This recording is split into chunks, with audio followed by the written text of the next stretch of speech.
Olá, doutora Evelyn, já vou convidá-la.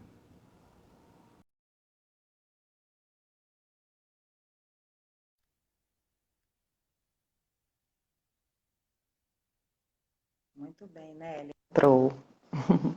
Oi, doutora.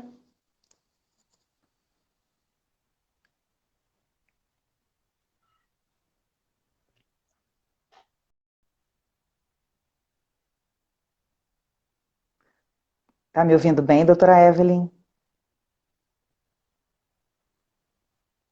Acho que,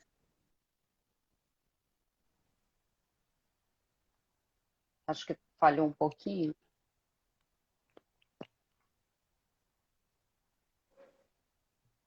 Agora eu acho que foi a conexão. Foi. Tá me ouvindo bem? Agora, A gente não tá. Se por acaso tiver muita falha, assim, e você quiser sair e entrar de novo, não tem problema não. Porque as pessoas ainda estão entrando, a gente tem tempo aqui. Fica à vontade. Porque a imagem está um pouquinho. Ah, saiu. Vou convidá-la de novo. Deixa eu esperar ela entrar. Tudo bem, gente? Última live deste mês, intenso de conscientização da Síndrome de Prader-Willi. Uma live muito importante para todos nós. E estou muito feliz e honrada de ter. Não está escutando? Você fala um pouquinho mais alto. Aí, vamos lá. Todos me ouvem? O som está bom?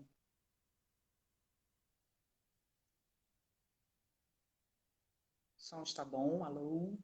Me ouvem? Alguém sinaliza aqui para mim que o som tá bom, por favor?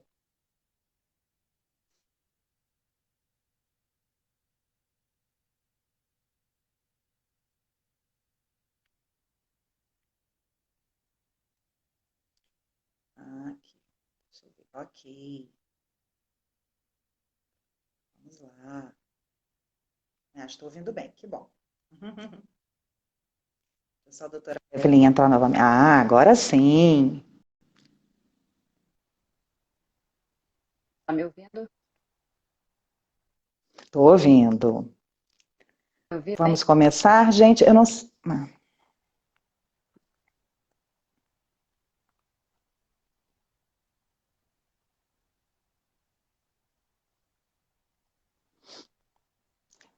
Doutora Evelyn, você me ouve? Me ouve bem assim? Não, né? Porque... Tá ouvindo? É porque a sua conexão tá falhando um pouquinho.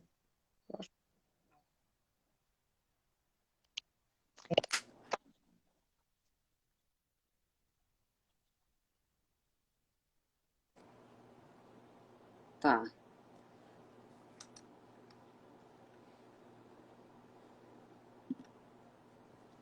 Aí eu não sei se está no Wi-Fi, o Wi-Fi não está legal, você está longe do Wi-Fi, se você quer desligar o Wi-Fi para ficar só com a sua rede de dados, o que você quer fazer? Tá ruim agora? Não, eu estou ouvindo bem, mas a imagem não está muito boa, mas se se a fluência assim, do som estiver boa, a gente pode continuar. Ah, eu acho que está boa sim. Vamos tentar? Vamos. Então Eu tá acho que eu ótimo. me elegi. Ah, Vamos lá. Bom, boa noite a todos. Muito obrigada, doutora Evelyn, por estar aqui conosco hoje. Muito importante este assunto para todos nós, tanto para pais, mães, cuidadores e profissionais da saúde. Boa noite, Mércia. É um assunto que diz respeito ao cerne da vida e do cuidado das mães, dos pais e principalmente da pessoa com a síndrome. Então, eu queria te agradecer muito, primeiramente. E quando eu faço, as pessoas já estão bem assim acostumadas com os meus recadinhos, mas eu sou mãe, né, de uma criança com a síndrome, então se por acaso ela acordar, ela está dormindo agora, se por acaso ela acordar e eu precisar sair, aí não tem problema, você pode continuar a sua explanação. Fique bem à vontade, tá bom? E eu também queria combinar com vocês, como o assunto é extenso, bastante complexo, e a gente tem muita curiosidade para aprender, que a gente concentrasse as perguntas num bloquinho no fim, que aí a gente deixa uns 10, 15 minutos para a doutora Evelyn responder, tá bom? Antes da gente começar, eu também faço uma autodescrição. Então, eu sou uma mulher branca, de cabelos castanhos na altura dos ombros, de olhos verdes, estou usando um óculos de aro azul marinho, estou vestindo uma blusa branca com estampas, e atrás de mim tem uma parede que imita tijolos e dois quadros. Aí, por favor, se autodescreva, doutora Evelyn. Eu sou uma pessoa branca, com cabelos castanhos, olhos castanhos, e atrás de mim é uma parede sem nenhum desenho, branca. Branca, muito bem. Eu vou apresentar a doutora Evelyn Sofriti. Ela tem graduação em Medicina pela Universidade Federal de Juiz de Fora, residência em Psiquiatria pelo Instituto de Psiquiatria da UFRJ, título de especialista em Psiquiatria pela Associação Brasileira de Psiquiatria, especialização em Psiquiatria da Infância e Adolescência pela Santa Casa de Misericórdia do Rio de Janeiro, é mestranda do Programa de Pós-Graduação em Psiquiatria e Saúde Mental na área de transtornos alimentares, é psiquiatra colaboradora do Grupo de Obesidade e Transtornos Alimentares do IED, onde a gente tem um ambulatório da Síndrome de Prader-Willi aqui no Rio de Janeiro, é psiquiatra do Hospital Universitário Gafrey Guinle e psiquiatra do Instituto Federal do Rio de Janeiro. Bom, esse assunto é um assunto fundamental, principalmente porque as questões comportamentais, ao meu ver, são tão mais graves do que a questão da fome. E aí, no lado assim do cuidador, da mãe, com tantas questões que a gente precisa aprender a lidar, dificuldade de aprendizado, deficiência, inflexibilidade cognitiva, perseveração, as perguntas constantes. Então, é um grupo complexo de manifestações que a gente vai descobrindo ao longo dos anos com os nossos filhos. Só que nós não somos profissionais, nós não somos psiquiatras. E a gente precisa de informação para aprender a lidar, precisa conhecer o nosso filho. E aí, os pais, muitas famílias que cuidam de crianças e adultos com SPW, procuram o tratamento psiquiátrico, principalmente por algumas questões básicas, né? Essa questão da repetição, a questão de cutucar a pele e as crises de raiva, de birra, entre outras coisas. E aí, assim, a gente precisa conhecer isso e mais. Acredito que os profissionais da saúde também precisam compreender a fundo essas questões mentais e de comportamento da síndrome. E aí eu queria começar perguntando, quais são os transtornos psiquiátricos mais comuns ou que chamam mais atenção na síndrome de Prader-Willi, doutora? Boa noite a todos. Bem, como a gente já sabe, é frequente, né, que os pacientes com a síndrome de Prader-Willi recebam diagnósticos psiquiátricos e que requeram uma abordagem farmacológica, né? De fato, alguns transtornos mentais parecem ser mais frequentes nos pacientes com Prader-Willi do que naqueles da população, do que na população geral. Mas eu preciso dividir esses transtornos em três grupos principais, né? Um grupo de transtornos, como os transtornos ansiosos e depressivos, que parecem ser mais presentes, mas por conta dos desafios psicológicos, psicossociais vividos, especialmente pelos pacientes com a síndrome ao longo da vida, né? O estresse, os conflitos, baixa autoestima, limitação de autonomia, sobretudo aqueles que têm um alto funcionamento, eles se deparam com questões na adolescência, na vida adulta, e são desafios que acabam trazendo um risco maior para esses transtornos, né, ansiosos e depressivos. Tem um segundo grupo de transtornos, né, que é o transtorno da comunicação social, da comunicação pragmática, transtornos específicos da aprendizagem, como a expressão escrita, matemática, os transtornos bipolares do humor, a psicose, que parecem indicar uma predisposição específica conferida pela síndrome de Prader-Willi, né? E tem um terceiro grupo de transtornos mentais mais amplo, que apresentam sintomas correlatos ou similares, né, com características que compõem a síndrome neurocomportamental do Prader-Willi, e que a gente vai chamar essa síndrome neurocomportamental dessa personalidade da síndrome Prader-Willi, e que seriam os transtornos obsessivo-compulsivos, seus correlatos, como o transtorno de escoriação, o transtorno de acumulação, os transtornos do espectro autismo, e os transtornos disruptivos, principalmente o transtorno de oposição desafiante e o transtorno explosivo intermitente, né? Essa sobreposição de sintomas, comportamentos, podem ser vistos na síndrome neurocomportamental da síndrome do Prader-Willi e nesses transtornos mentais que eu citei, trazendo certa confusão diagnóstica e que exigem do psiquiatra separar o que parece fazer parte dessa personalidade mais típica, vista no Prader-Willi, daquilo que denota um transtorno mental comórbido, né? Comorbidade, a gente, né, na medicina diz que é quando a gente duas doenças, né? Quando você tem manifestação de duas doenças distintas, ou duas condições distintas, ou dois transtornos distintos em uma mesma pessoa, né? No caso, a síndrome neurocomportamental do Prader-Willi, um outro transtorno mental, né? Então, assim... Tá. Bom, para o leigo é muito para absorver. E aí, eu preciso saber assim, me explica um pouquinho melhor sobre essa questão da personalidade. O que compõe essa personalidade Prader-Willi? Tá.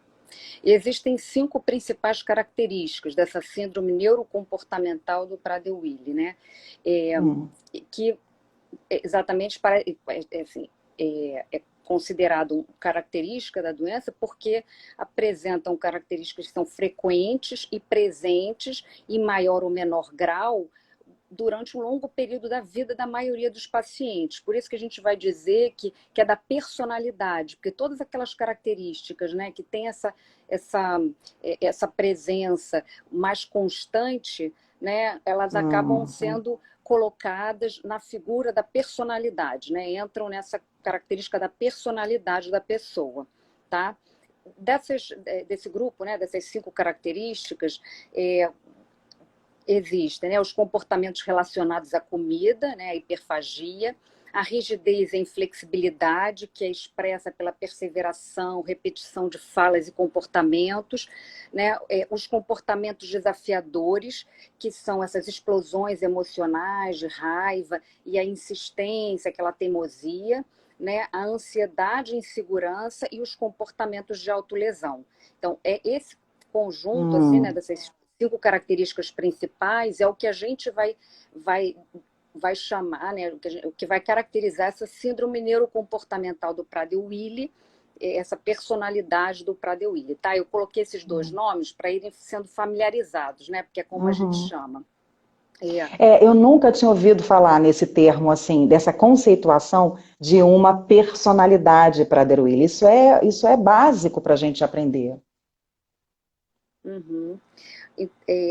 Então, assim, eu acho que é possível perceber que tem características neurocomportamentais do Prader-Willi que tem uma correspondência, né, uma sobreposição com sintomas que podem ser observados em outros transtornos mentais, como eu citei naquele terceiro grupo, né? Como, por exemplo, os comportamentos desafiadores dos transtornos disruptivos, que são característicos dos transtornos disruptivos, essa rigidez cognitiva, necessidade de rotina, coleta, acumulação de itens, rituais de comportamento, que ocorrem comumente no espectro autista e também nos transtornos obsessivo-compulsivos, né? Então, essa sobreposição de sintomas, né, de características, acaba trazendo um confundimento, né? Assim, algum psiquiatra que vai avaliar que não conheça a síndrome vai acabar dando um diagnóstico a uma coisa que faz completamente parte daquilo que a gente observa na síndrome de Prader-Willi, né? O que vai diferenciar... Desculpa. O que vai diferenciar muitas vezes é o aparecimento, como ocorre o aparecimento dos sintomas ao longo do tempo, a gravidade de como ele vai se apresentar, o curso do sintoma, se é crônico, se é episódico. Como eu falei, aquilo que faz parte da característica da síndrome, ela tende a ir aparecendo, né, às vezes em fases específicas da vida, mas ela tem uma condição de ter uma longa duração, né? Ela pode ficar mais importante ou menos importante, mas ela está ali sempre presente, né? E os Presente. transtornos mentais, eles são mais episódicos, né? Eles são mais agudos, Hum. eles mudam o curso da doença, né? Então, isso é o que vai, às vezes, direcionar o diagnóstico diferencial. E o que que causa essas manifestações neurocomportamentais? É o cérebro? É algum tipo de malformação? É a genética da síndrome? São os hormônios? Substâncias químicas, neurológicas? O que que desencadeia isso? O que está por trás de tantas manifestações neurocomportamentais? Bom, isso é né, assim, parece envolver tudo isso e um pouco mais, né? Assim, a síndrome neurocomportamental ela é multifatorial, né? Entender as manifestações neurocomportamentais de uma síndrome genética envolve explorar o caminho que vai da alteração genética ao distúrbio do comportamento que a gente consegue observar. Então, os pesquisadores eles sempre partem da premissa de que uma mudança no nível genético pode impactar no desenvolvimento fisiológico e neuronal, e essas mudanças podem afetar posteriormente o desenvolvimento funcional e estabelecimento das vias neurais implicadas no processamento cognitivo, emocional, motivacional, o que acaba impactando no comportamento. Então, ao longo desse caminho, né, existem vários fatores que vão influenciar esse caminho que vai da genética ao comportamento, como fatores ambientais, os de transição durante os estágios do desenvolvimento físico, cognitivo e psicossocial, né? A gente o conhecimento do desenvolvimento humano atualmente, né, cresceu muito, e a gente sabe que o desenvolvimento físico, cognitivo e psicossocial, eles são completamente interligados, né? A gente divide didaticamente, mas eles estão ali. Um comprometimento físico, ele acaba afetando o desenvolvimento cognitivo, psicossocial, então a coisa está ali toda interligada, né? E então é uma interação que é bidirecional, né? Tanto os fatores biológicos e genéticos e hormonais acabam influenciando o ambiente, né? Como o ambiente influencia esses fatores. Tá? Por exemplo, né, a gente sabe que a ausência da expressão desse trecho paterno do cromossomo 15 acarreta fundamentalmente uma disfunção hipotalâmica. Né? O hipotálamo é uma área do cérebro importante na produção de hormônios que regulam as funções vitais, mais vitais do organismo, né? Como a regulação do crescimento, do tônus muscular, a maturação sexual, da temperatura, da fome, saciedade, ciclo de sono-vigília, a percepção de dor, a resposta ao estresse físico e psíquico, né? Só que a disfunção hipotalâmica não consegue, por exemplo, explica uma parte, mas não explica as alterações que a gente observa nessa síndrome neurocomportamental. Né? Alguns estudos, por exemplo, eles já vêm apontando para algumas áreas do cérebro que estão alteradas, né, relacionadas ao controle inibitório, à memória, à flexibilidade cognitiva, né? E o desenvolvimento dessas funções mentais, por exemplo, né, do controle inibitório, memória e flexibilidade cognitiva, são importantes para a habilidade de mudanças de tarefa. Né? O que é Uhum. isso? É a habilidade, por exemplo, de trocar de um processo mental que está em curso para um outro processo mental mais apropriado para lidar, por exemplo, com uma demanda, uma mudança do ambiente que surge. Né? Então, Uhum. assim, fazer essa troca de tarefas, que a gente chama de flexibilidade, né? Isso parece estar comprometido. E o que a gente sabe? Que o estabelecimento prejudicado dessas funções mentais leva uma menor habilidade de você fazer a mudança da tarefa, do ambiente e de expectativas, né? Isso está assim, intimamente, né, associado à resistência à mudança que é observada no paciente com Prader-Willi. Essa Uhum. resistência à mudança, ela pode se expressar de diversas formas, né? É aquele pensamento, aquela pergunta, aquela fala repetitiva, a dificuldade com transições ou mudanças, a tendência a manter rituais, interesses seletivos, né? Um julgamento prejudicado, porque a gente precisa, às vezes, reunir diversos entendimentos ou estratégias, ou alternar para a gente poder fazer o julgamento sobre uma situação. Né? Então, isso pode acabar prejudicando o nosso julgamento. Aquela obstinação, a dificuldade em tomar pontos de vista diferentes, né? Uhum. Observar outros pontos de vista até para você tomar uma decisão, e isso pode... E um certo egocentrismo, né? Porque essa rigidez acaba fazendo com que a pessoa fique ali naquela estratégia, naquele modelo, naquela tarefa, né? Além disso, a habilidade prejudicada em relação à mudança, ela leva à formação de uma memória aversiva para as situações que vão se apresentando, né? A vivência, né, de mudanças são difíceis, e isso acaba fazendo uma memória aversiva das situações, né? E acaba elevando, quando isso vai acontecendo novamente, vai elevando os níveis tensionais, né? E acaba funcionando como um gatilho para as explosões emocionais e de raiva que a gente observa com frequência nessa personalidade do Prader-Willi. O que eu acho que vale a pena dizer, assim, até para fazer o link com o que eu estava tentando explicar lá, desse caminho que acontece da genética para o comportamento, é que, por exemplo, essas funções de controle dos impulsos, atenção, armazenamento de informações, não nasce com a pessoa, nem se desenvolve independente do contexto. Elas precisam ser estimuladas para elas se estabelecerem, e isso parece ser assim, especialmente, parece acontecer especialmente em determinados estágios do desenvolvimento, né? Determinadas fases do desenvolvimento parecem ser mais sensíveis para o desenvolvimento dessa capacidade em qualquer criança. Né? E isso faz com que, por exemplo, alguns pesquisadores eles comecem a pensar que fatores ambientais que podem ter sido modificados, aí a gente vendo como a genética, a parte hormonal pode acabar modificando o ambiente, tá? Que fatores ambientais podem modificar o ambiente, por exemplo, a necessidade de controle, de estabelecimento de rotinas desde cedo alimentares, né? Porque às vezes esses desafios alimentares do Prader fazem com que os cuidadores, desde cedo, eles modifiquem o ambiente para um ambiente Uhum. mais controlado, com mais Uhum. rotina, né? Uhum. E quer dizer, isso daí, esse ambiente modificado por causa do transtorno, nesse período mais sensível do desenvolvimento dessas capacidades, podem acabar funcionando como reforçadores dessa disfunção.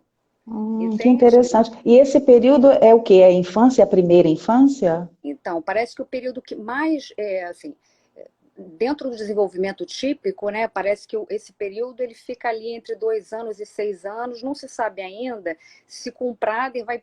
Que período é esse que pega, né? Mas é essa primeira, assim, não é a primeiríssima, mas é essa daí, depois dos 2 anos, entre 2 e 6 anos, que parece que é uma fase mais sensível para o estabelecimento dessas capacidades, tá? Que, pelo menos o estabelecimento básico, que vai ser o parâmetro para depois, né? Você precisa dela para Uhum. depois você avançar e amadurecer mais nesse quesito.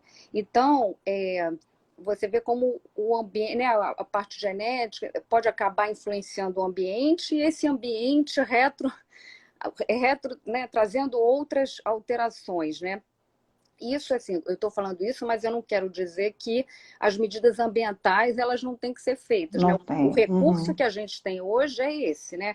O controle Uhum. ambiental é o que salva a vida deles, né? Eles não podem Uhum. ganhar peso, mas é importante olhar para isso. Os pesquisadores têm olhado para entender melhor esses processos, né? Para entender a Uhum. influência multifatorial e até para você desenvolver estratégias que sejam mais Estratégias. características. Então, por exemplo, Uhum. pode ser que durante aquele período mais sensível do desenvolvimento, a gente tenha que usar uma estratégia diferente, ou a gente tenha que acrescentar. Tem um estudo, por exemplo, que mostrou que talvez se você colocar pistas, né, pistas que vão mudar, ó, que vai ter alguma mudança no ambiente, já favoreça. Então, assim, aí eles aumentar o repertório deles, né, de Uhum. estratégias, e eles não fiquem tão com tanta dificuldade dessa mudança mais para frente. Então, assim, são estudos que precisam ser desenvolvidos para a gente ver qual é a especificidade durante o desenvolvimento do que tem que ser trabalhado com eles, né? Uhum.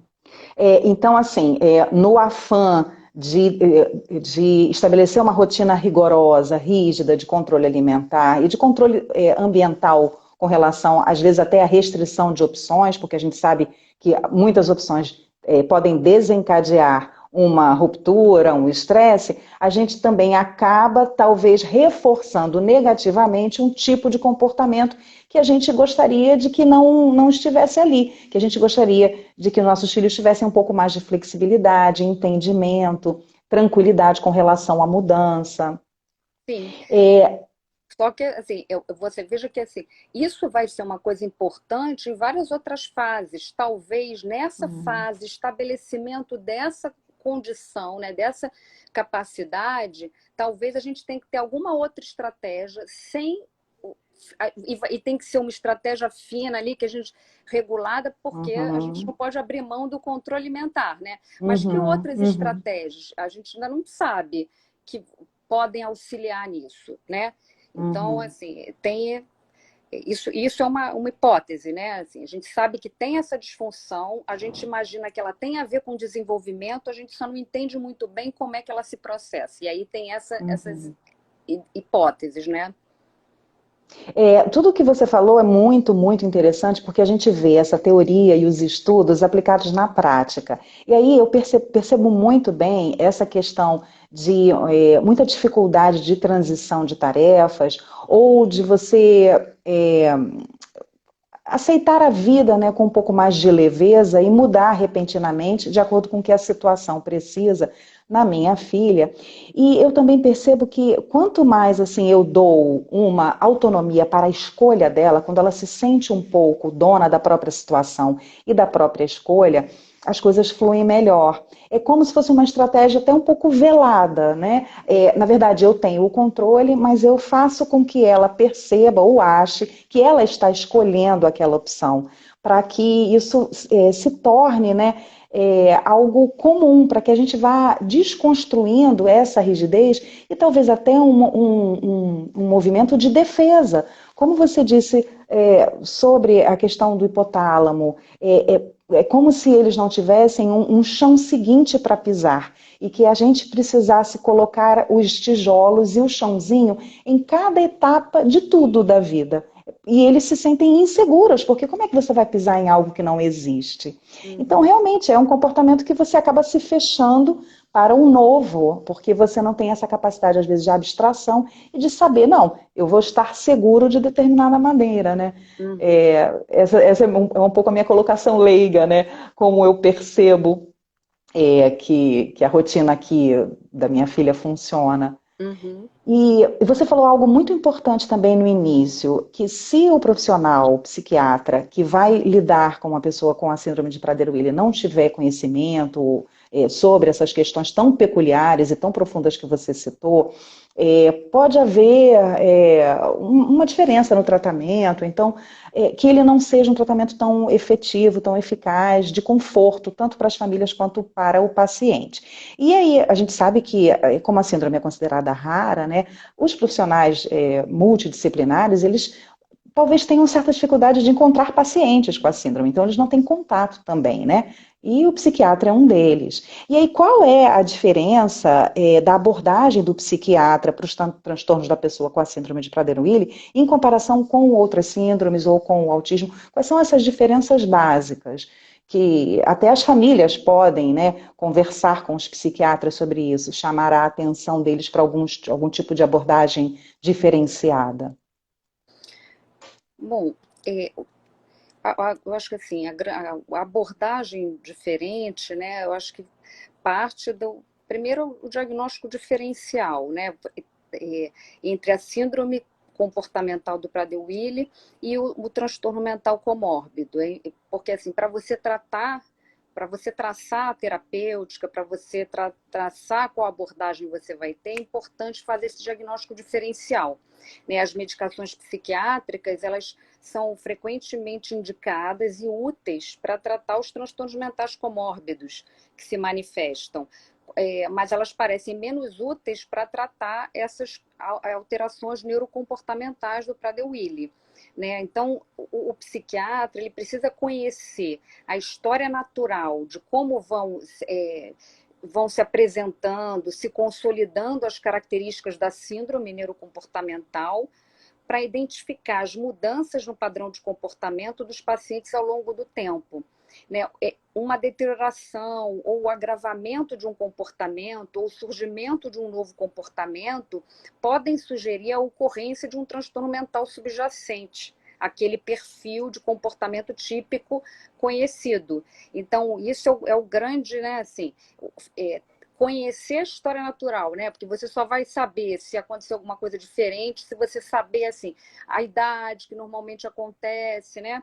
Então, conhecer essa história natural do Prader-Willi e faz com que você consiga ficar atento para observar essas mudanças e identificar essas mudanças que acontecem no comportamento ao longo do tempo.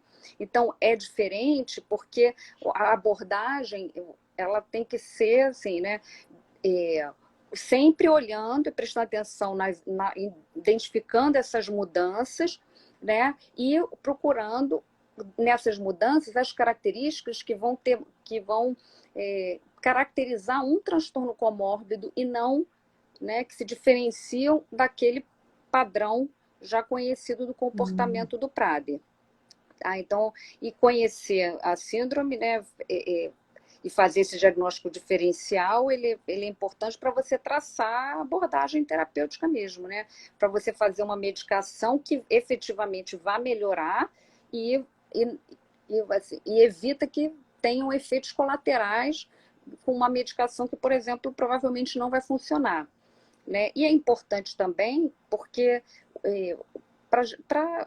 até para a gente desenvolvendo a abordagem, né? Assim, a gente só vai conseguir achar uma abordagem mais específica, particular e efetiva para as alterações comportamentais do Prader-Willi se a gente conhecer essa história natural e começar a testar e desenvolver estratégias para tratar isso, né? Se a gente estiver diagnosticando transtornos comórbidos, a gente vai tratar como transtorno comórbido e a gente vai estar deixando de encontrar estratégias mais específicas e efetivas para o Prader-Willi, né? Se eu for encarar as alterações que o Prader-Willi tem né, dessa rigidez e dos comportamentos repetitivos como autismo, eu não vou desenvolver, né, estudos ou estratégias para o Prader-Willi. Eu vou começar a aplicar o que tem de estudo para o autismo, né? Não é que a gente não possa aproveitar aquilo que resultou em algum benefício do que é parecido, do que é sintoma comórbido, né? A gente viu que tem um substrato, né, neurobiológico parecido e que aí teve efetividade lá, talvez a gente possa adaptar para cá, mas a gente vai ter que adaptar dentro da especificidade, tentando observar as outras questões da síndrome. Então, fazer esse diagnóstico diferencial é muito importante, tanto para o que a gente já sabe que pode tratar, quanto para a gente desenvolver outras coisas, né?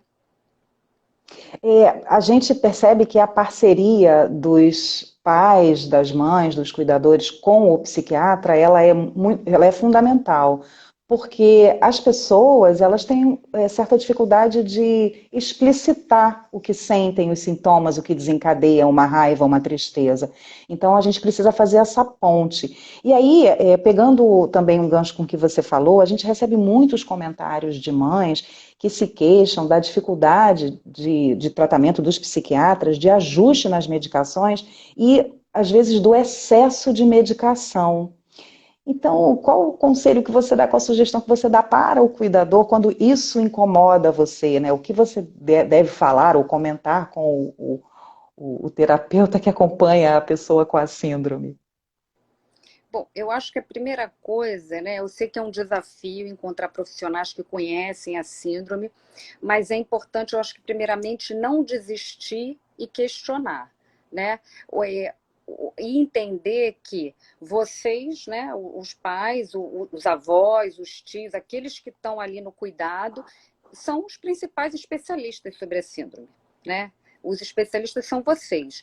Então, assim, tentar descrever bem as alterações comportamentais que são observadas, é, é, descrever, às vezes pedir ajuda das outras pessoas do convívio para descrever as alterações de comportamento que foram observadas, anotar, isso é muito importante anotar, porque a gente não pode ficar confiando na nossa memória, a gente chega lá, não sabe qual foi o dia, quantas vezes aconteceu, quanto durou, então tem coisas que a gente tem que anotar na hora para lembrar. Então, fazer um diário mesmo, anotar quando, como e o período que essas alterações do comportamento aconteceram, quanto tempo elas duraram, o quanto elas atrapalharam o funcionamento geral do paciente em casa, em outros ambientes que ele frequenta, né? Se alguma situação estressante, ele não consegue falar o que incomoda, mas algumas coisas, né, assim, vocês já sabem que tem essa questão do alimento, que tem essa questão das mudanças de rotina, né, assim, enfim. Então, observar que situações estressantes ou mudanças de ambiente podem estar associadas a essa situação, se teve alguma perda, normalmente eles são bem sensíveis a alguma perda na família, ou alguma perda próxima, às vezes um colega da turma, né, assim, então, assim, se teve alguma perda ali, são situações que afetam muito. Então, observar isso e anotar, né? É, porque é isso, vocês é que são os olhos do profissional, vocês é que estão lá e que estão vendo todas essas informações somadas, por exemplo, quando tem o uso de uma medicação, né, somada a observar o que melhorou e o que não melhorou, né, ou se piorou com uma determinada medicação, isso é muito importante, né? Eu acho que às vezes eu fico até, sou bem repetitiva nas consultas, porque eu fico perguntando, mas antes como é que era, depois, o que mudou antes e depois, e parece um disco arranhado, né? Mas isso é uma informação muito valiosa, né? Então, todas essas informações, ter anotado, por exemplo, as doses das medicações que o paciente já fez uso, o que ele apresentou de alteração comportamental na época para a medicação ter sido prescrita, por quanto tempo ele usou, qual a dosagem, porque em geral é assim, fica no esquecimento qual a dosagem que foi usada, por que ela foi suspensa, foi algum efeito colateral, foi porque não teve efeito nenhum, né? Então, assim, a saída para isso, ao meu ver, é levar todo o conhecimento que você consegue juntar para trocar com o médico. Eu não vejo outra Uhum, saída. Entende? Você uhum. juntar o conhecimento que você tem e levar para trocar com o médico, né? E dizer para ele o que está acontecendo, dar esse passo a passo do que como estava antes, como está agora, né? E não tem outra saída, né? Qual é o sinal, qual é o limite para entrar com uma medicação? Bom, então, como eu já falei, assim, identificar essas mudanças no padrão de comportamento ao longo do tempo é muito importante, né? É, porque o que a gente tem que surpreender para iniciar a medicação? É a ocorrência dessas comorbidades, né? Como a gente sabe que a medicação ela vai ter menos efeito nessas alterações neurocomportamentais do Prader, que o que acaba tendo mais efeito mesmo né, é ali, né, o aprendizado, a psicoeducação, como lidar com a síndrome, né? Isso é o que tem mais efeito?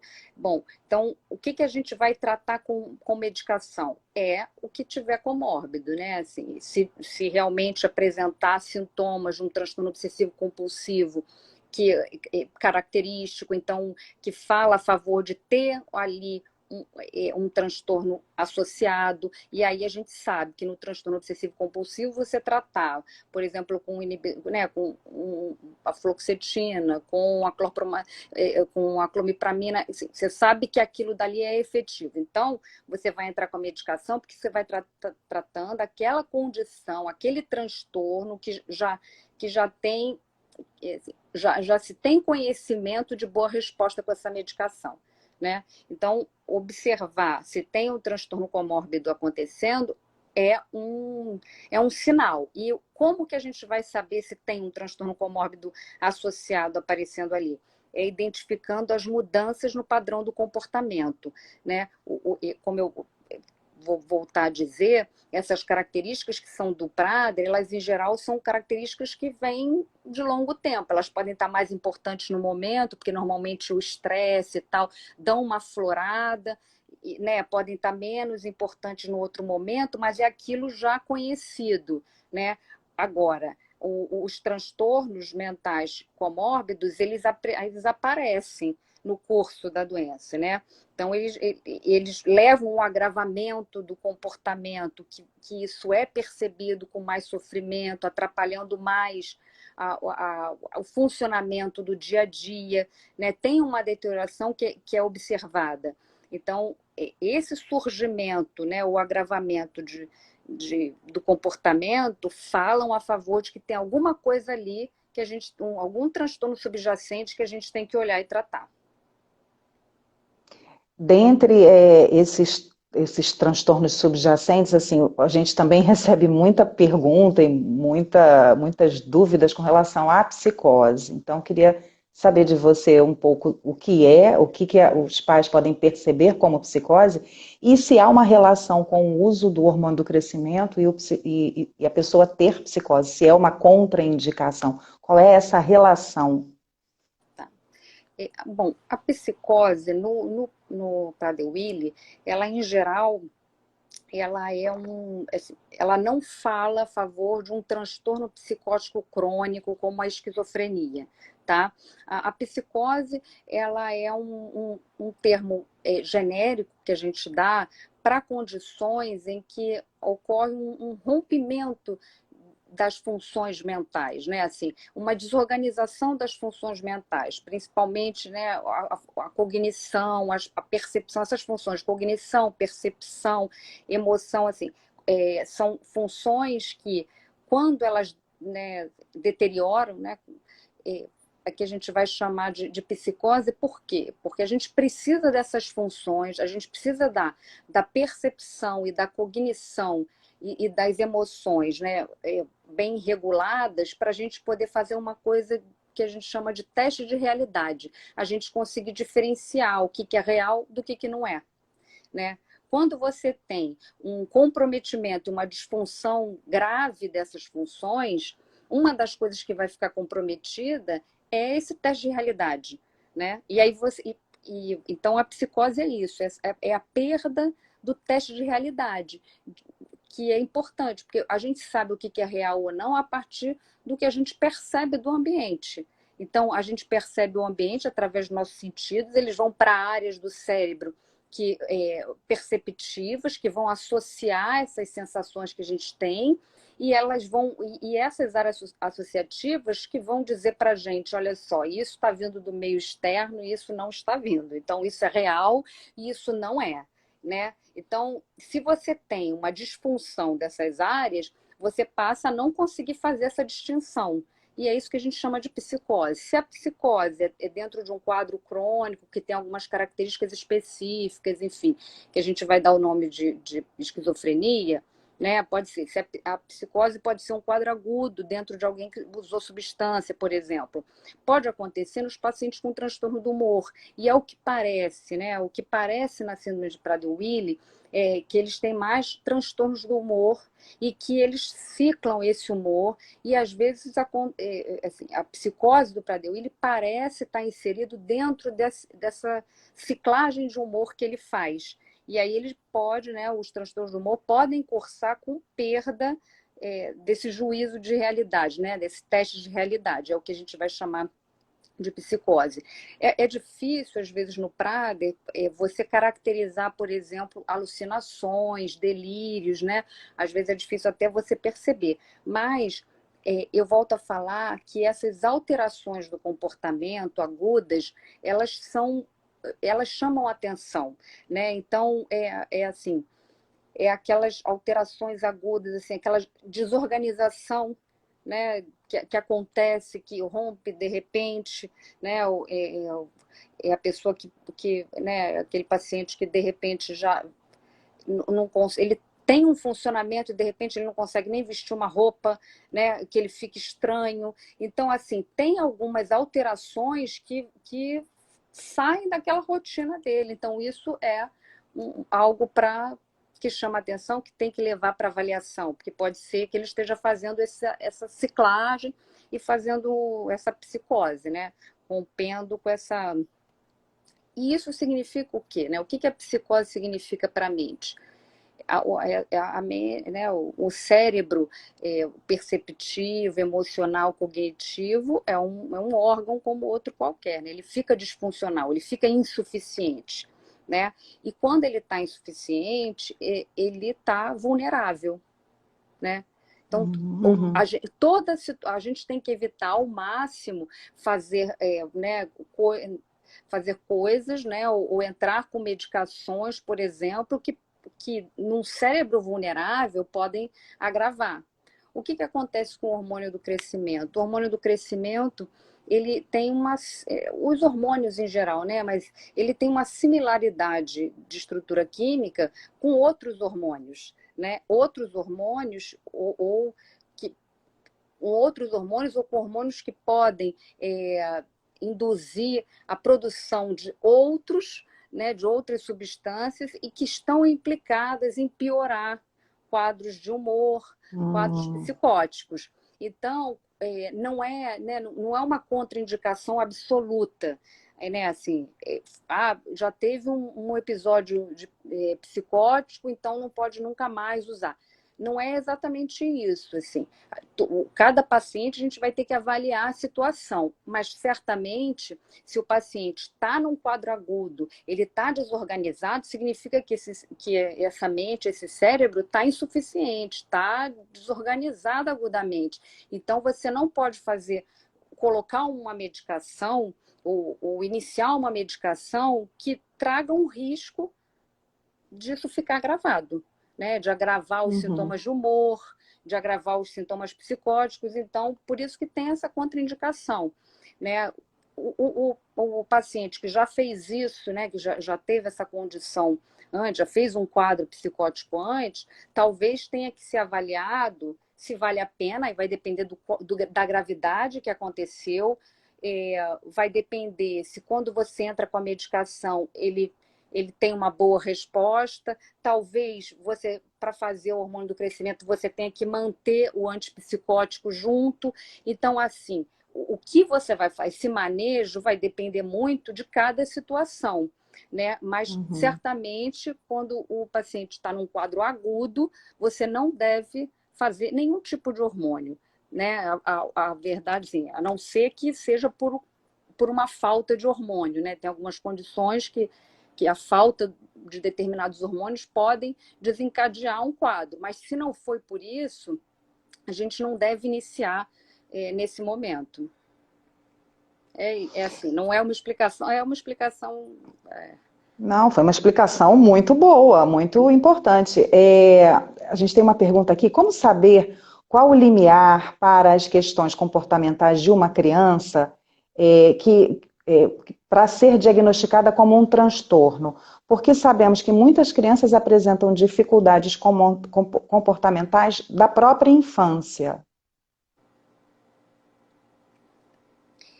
Então, isso é uma coisa... O que acontece? Os transtornos mentais, né, quando a gente estuda até os transtornos da infância, a gente sabe que tem algumas idades mais características para abrir determinados transtornos mentais, né? É mais comum você ver determinados transtornos. Na primeira infância, por exemplo, é muito incomum determinados transtornos, né? Então, se aparece algum sintoma ali, você não... É muito difícil esse sintoma estar correlacionado com determinados transtornos cuja ocorrência é mais frequente, sei lá, na pré-adolescência ou na adolescência, não é comum né, na infância. Assim. Então, isso você vai sempre avaliar se aqueles sintomas, né, são característicos de um transtorno que, em geral, podem aparecer na idade que a criança está. Né? Em relação aos transtornos que mais comumente acontecem, por exemplo, né, podem ter um diagnóstico mais precoce, como os transtornos do neurodesenvolvimento, né, o autismo, enfim, você vai ter o diferencial, por exemplo, do autismo para o Prader-Willi, tem uma especificidade do autismo, né, que é o que a gente chama de teoria da mente, que é uma característica do autista, que, em geral, não está presente no Prader-Willi. O Prader-Willi pode ter essas características de repetição, pode ter essa rigidez, mas o teste, né, de teoria da mente, né, a teoria da mente, ela não costuma estar prejudicada no paciente com Prader-Willi, sendo que no autismo, essa condição, ela é muito importante, né? Ela é uma condição que praticamente caracteriza, diferencia o autismo, né, das outras condições. Então, e a teoria da mente é a capacidade da pessoa de teorizar mesmo sobre o que o outro está pensando, né? Claro que dependendo da faixa etária, a gente vai observar isso de algumas, né, tem alguns testes que a gente faz para poder avaliar se a criança está num estágio que ela consegue fazer ou não a teoria da mente. E a gente vê que nos pacientes com Prader, eles conseguem ter isso preservado, tanto que eles ficam extremamente hábeis para conseguir comida, né? Porque eles conseguem rastrear bem o ambiente, as pessoas, saber o que o outro vai pensar, o que o outro... Né? Assim, eles ficam bem hábeis, né, nessa avaliação, que já não fala a favor de um prejuízo nessa área, entendeu? E eles desenvolvem estratégias mesmo. E eles veem uma falha em algo que foi feito ou dito, eles utilizam essa mesma falha como um argumento para uma outra ocasião. Ah, mas naquela vez não podia, por que aqui pode? Então, eles têm essa... Eles fazem, né? Então, eles sabem, né, essa teimosia e esse desgaste, né, que vocês têm às vezes, né? E é isso, é porque eles fazem, eles sabem. O paciente com autismo, ele tem prejudicado isso, né? Ele tem mais dificuldade de fazer qualquer argumentação, ele tem mais dificuldade de teorizar sobre o que você está pensando, sobre, né, para poder argumentar, porque a argumentação, ela precisa disso, ela precisa que você teorize sobre o que o outro vai falar, sobre o que o outro vai fazer, né? E isso a gente vê que está preservado no Prader-Willi, a não ser que ele tenha uma condição comórbida. E no autismo a gente já, né, não tem no Prader-Willi, e no autismo essa teoria da mente já falha. Preservada é bondade sua, né? Porque está exacerbado, né? A parte da argumentação, né? É bondade sua. A Jailza está dizendo o seguinte: se para um ser humano sem desníveis hormonais é complicado medicar, imagina passa a ser pior em Prader. Outra coisa, medicado deixa de existir o transtorno? Não, né? O transtorno não deixa de existir, né? Enquanto tiver alteração genética ali, né? Não vai deixar de ter. E não é, né, assim, a gente não tem um tratamento efetivo, né? Muita coisa já se avançou em conhecimento, até das questões genéticas, enfim, mas a gente ainda não consegue. Eu acho que o maior desafio é o trazer esses conhecimentos que a gente já tem para a prática, para saber o que fazer. E é uma síndrome complexa, como eu expliquei, ela tem um déficit, né, por exemplo, de hormônios, né, do hipotálamo, mas o que a gente sabe é que, dependendo, né, essa deficiência, dependendo da fase de desenvolvimento que está, né, é uma bola de neve. É como eu falei, né? Isso acaba alterando o ambiente, que acaba alterando o estabelecimento e o desenvolvimento de determinadas vias neurais. Então, vai ser muito difícil você ter uma medicação que vá resolver o problema, né? Assim, eu acho que é muito difícil ter uma intervenção, né? Seja hormonal, sei lá, seja genética, se a gente conseguir ter uma forma de ir lá e colocar o gene para, né, funcionar, aquele que não está funcionando, funcionando. que vá resolver, né? A não ser que seja uma coisa muito precoce, que você faça, né, corrija muito precocemente, mas se você já fizer um estágio mais avançado do desenvolvimento, você já pode ter alterações que não vão conseguir ser corrigidas apenas com o suprimento daquelas vias, né, hormonais ou vias que a falta do gene causa, entende? Então a coisa Uhum. eu acho que não deixa de, assim, não vai ter um tratamento, uma medicação que vai, né, acabar com a sintomatologia, né? E vai ter que ser um conjunto, uma estratégia que vai depender da fase de desenvolvimento que a criança vai estar, né? Uhum. Por isso que, por exemplo, o hormônio do crescimento, quanto mais precoce, melhor, né?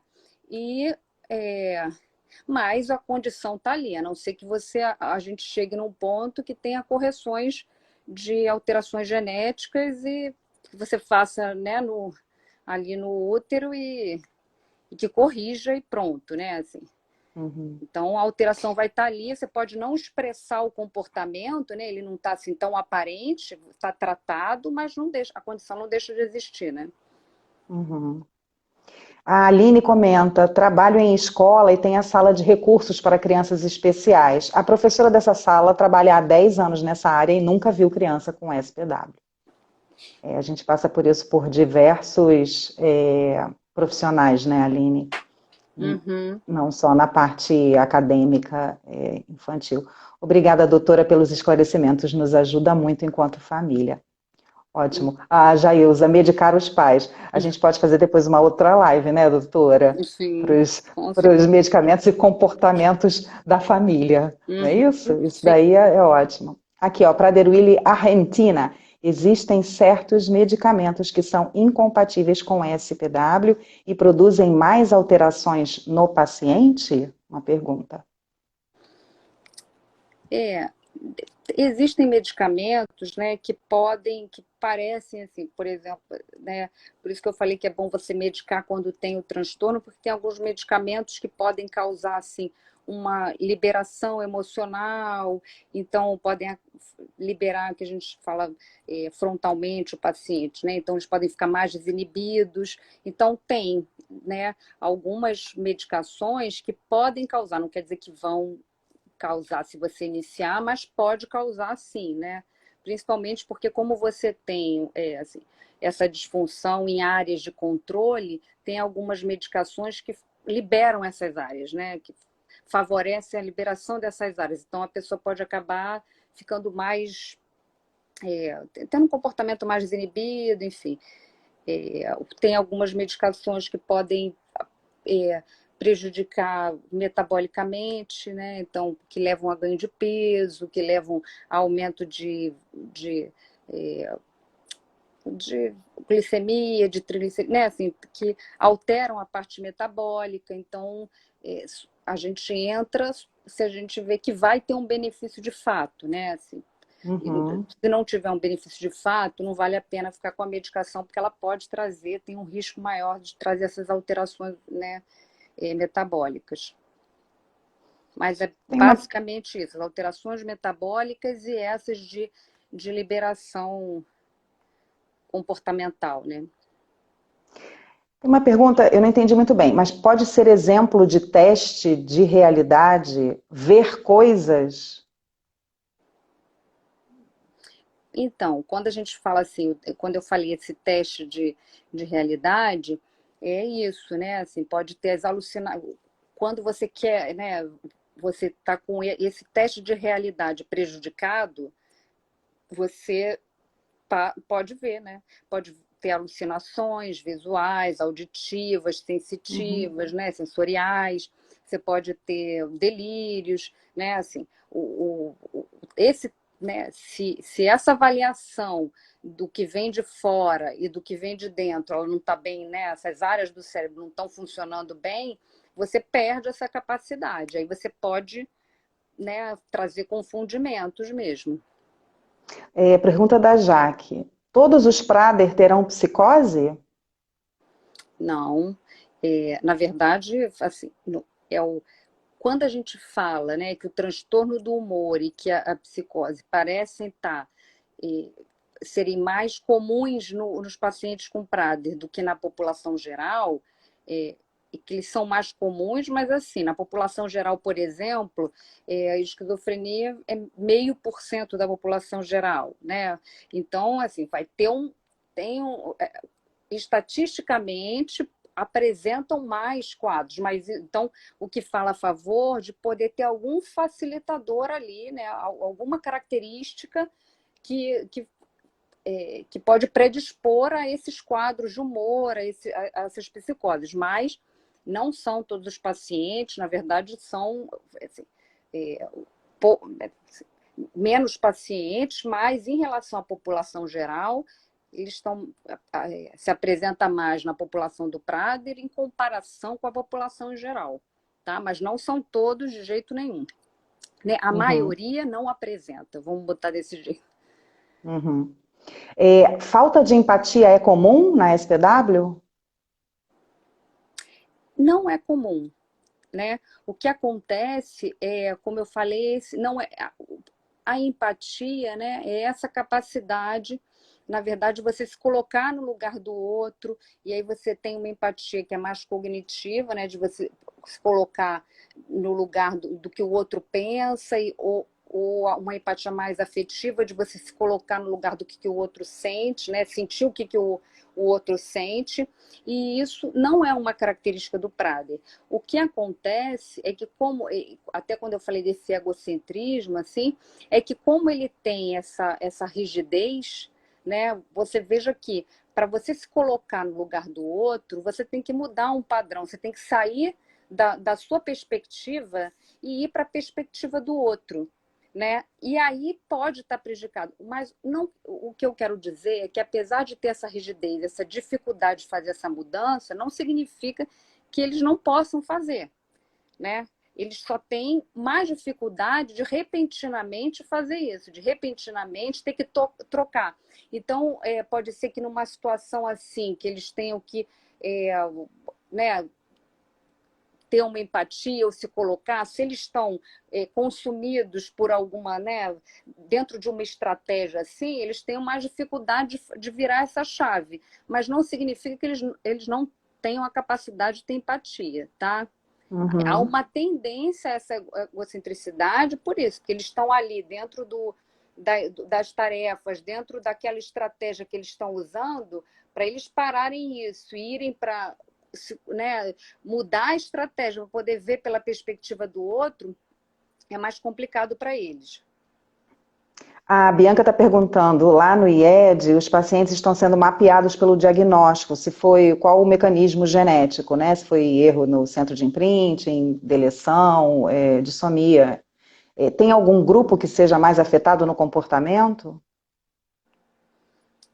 Então, por exemplo, essas características do que eu falei, né, que são neurocomportamentais do Prader-Willi, elas parecem ser meio universais, assim, elas estão presentes em 80% dos pacientes e não parecem ter uma diferença em relação ao subtipo genético, tá? Elas são, assim, elas acontecem, independente do subtipo genético, elas estão bem presentes. Agora, em relação a essas comorbidades, né, do transtorno do humor e da psicose, né, sim, aí né, as dissomias parecem ter uma prevalência, né, ter essa característica mais importante de poder acontecer. mas também não são todos que têm a dissomia que vão apresentar, né? Eles só têm parece que tem uma predisposição maior a esses quadros de transtorno do humor e psicose. A gente já está quase chegando ao finalzinho. Tem algum medicamento que reduz a vontade de se cutucar, a autoescoriação? Pode falar, doutora. O transtorno de escoriação, então, tem a N-acetilcisteína, né, que é uma medicação que é o que mostrou, assim, alguns estudos mostraram que tem um benefício, a gente observa, mas tem um benefício de diminuir a gravidade, né, mas dificilmente para, né, não é uma medicação que você inicie que os comportamentos param de acontecer.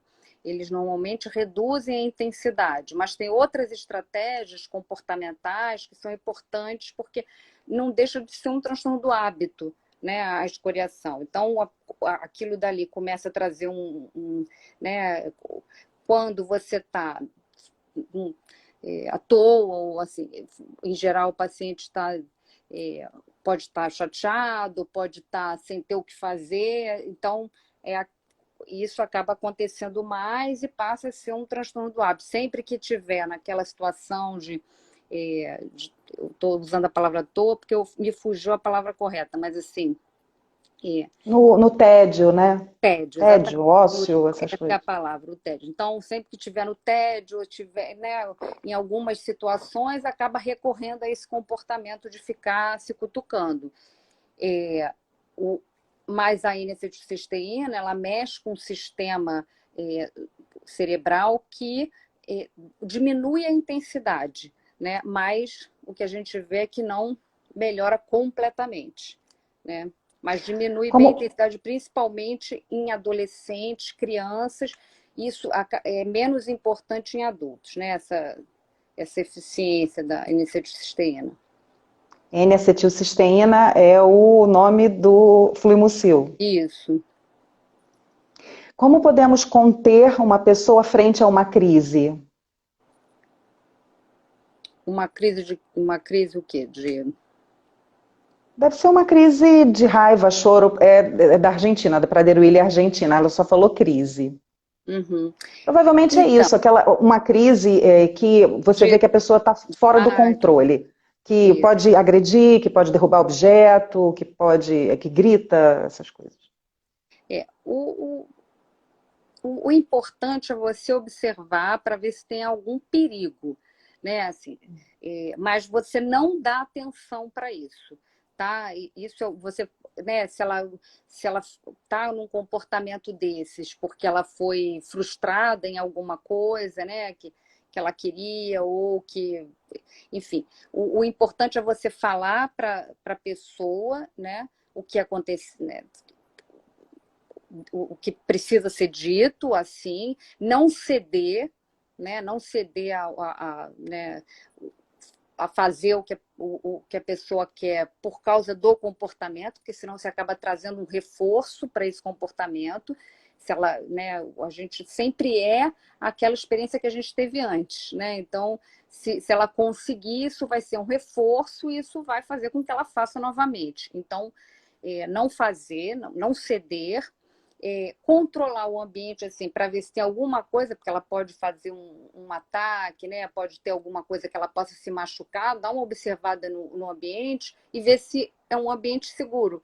E se tiver seguro, não dá atenção a isso, porque às vezes você dá atenção nesse momento que ela está tendo né, uma explosão, uma raiva, enfim, também é uma forma dela, um aprendizado que ela pode fazer, de que ela vai ter a sua atenção naquele momento, né? Então, é bom não reforçar isso e reforçar a atenção em outros momentos quando ela está calma, né? Então, assim, quando ela estiver calma lá, fazendo a atividade dela, ou enfim, aí você elogiar nesse momento, falar, né, que legal que você está, né, fazendo, que você está aí tranquilo, né, assim, elogiar esses momentos que ela está bem, ter essa interação e dar atenção nos momentos que ela está bem e não dar atenção nesses momentos que ela está na crise, né? Mas é sempre importante você dar uma avaliada no ambiente, se não tiver nada que vai botar ela em risco, né, de se machucar, enfim, não dá atenção para esse comportamento. Uhum. Doutora, já sabe, né? Tem uma lista de perguntas aqui, gente. A gente já passou 10 minutos de 1 hora. Eu queria agradecer demais essa enxurrada de informação. A gente aprendeu muito hoje, tem muito mais por vir, óbvio, porque a cada vez que a gente conversa e a gente vê as perguntas, mais dúvidas a gente tem. Então, assim, sugiro que as perguntas que eu não consegui ler aqui, que por favor enviem para a doutora Evelyn, é Evelyn Sofrite, com 2 Fs e 2 Ts, porque tenho certeza que ela vai ter boa vontade em responder. É uma síndrome muito complexa e a cada fase a gente tem dúvidas distintas. Então você vê aí o rol e a enxurrada de questões. Mas eu acho que a gente fez uma abordagem muito importante, tanto para as famílias quanto para os profissionais da saúde que por acaso estejam nos assistindo. Eu queria te agradecer novamente pela disponibilidade, por você compartilhar isso e por todo o seu atendimento cuidadoso, as suas pesquisas, essa sua vontade de informação. Isso faz uma diferença na vida das famílias. A Aline já reforçou que o seu atendimento é maravilhoso. Então, outras pessoas elogiaram muito você aqui por esse cuidado e por esse olhar diferenciado. Então, eu estou muito grata, muito feliz da gente terminar esse ciclo de lives deste mês de maio com você e que não seja o último, o último bate-papo, que a gente possa ampliar isso para outras questões específicas, falar das famílias, do comportamento das mães, dos pais, dos cuidadores principais, que eu acho que vai ser de grande ajuda para todos nós. Sim. Muito Obrigada. obrigada em nome da associação, Obrigada em a nome das você. famílias. Eu queria também agradecer a todos que responderam ao questionário. Foi muito importante para mim. Eu consegui o número de questionários que eu precisava para a pesquisa. Isso fez uma diferença. Eu queria agradecer muito, né? A paciência eu sei que eram questionários grandes que tinha que parar para fazer, né? Eu fiz várias perguntas depois, mas foi muito importante para mim, para a pesquisa que eu estou desenvolvendo, tá bom? Depois que estiver publicado, a gente faz aqui uma live de você contar os resultados, né, do que você percebeu nessa amostragem, que é uma amostragem importante. Uhum. Sim, obrigada. Boa Muito noite. obrigada, obrigada. Boa noite, obrigada a todos, muito obrigada a todos, obrigada pelas questões, pelas dúvidas, e a gente se vê nas postagens e nas próximas lives no mês que vem. Um beijo, doutora, boa noite a todos.